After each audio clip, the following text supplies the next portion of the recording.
আজ সরস্বতী পুজো। সকালবেলা স্নান করে নতুন জামাকাপড় পরে নিয়েছি। তারপর চলে গেছি নিচে। বাড়িতেই আমাদের পুজো হচ্ছে, ওখানেই অঞ্জলি দেব। ঠাকুরমশাই তো আজকে অনেক সকালেই চলে এসেছে, তাই ওই ৮টা নাগাদ অঞ্জলিও দেওয়া হয়ে গেছে আমাদের।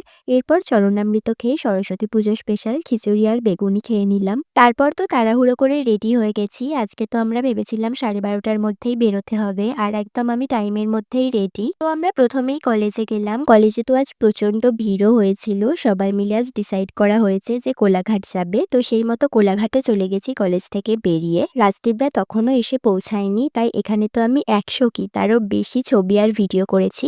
আর এসব করতে করতে রাজদীপও চলে এসেছে। আর আমরা আজ বেসিক্যালি এসেছি শেরে পাঞ্জাবে। ওখানের প্রপার্টিটা ঘুরে ঘুরে একটু দেখে চলে এলাম আমরা লাঞ্চ করতে। আর আমরা নিয়েছি এগ আর ভেজ পোলাও, শেরে পাঞ্জাব স্পেশাল চিকেনের একটা ডিশ অ্যান্ড চিকেন তান্দুরিটা রাজদীপরা নিয়েছিল। ওখান থেকে আমিও একটু ভাগ বসিয়েছি। এরপর দিদিভাই আমাদের সার্ভ করলো, আর খাবারগুলো ভীষণই টেস্টি ছিল। আমরা তো লাস্টে একটা তান্দুরি রুটিও নিয়েছিলাম।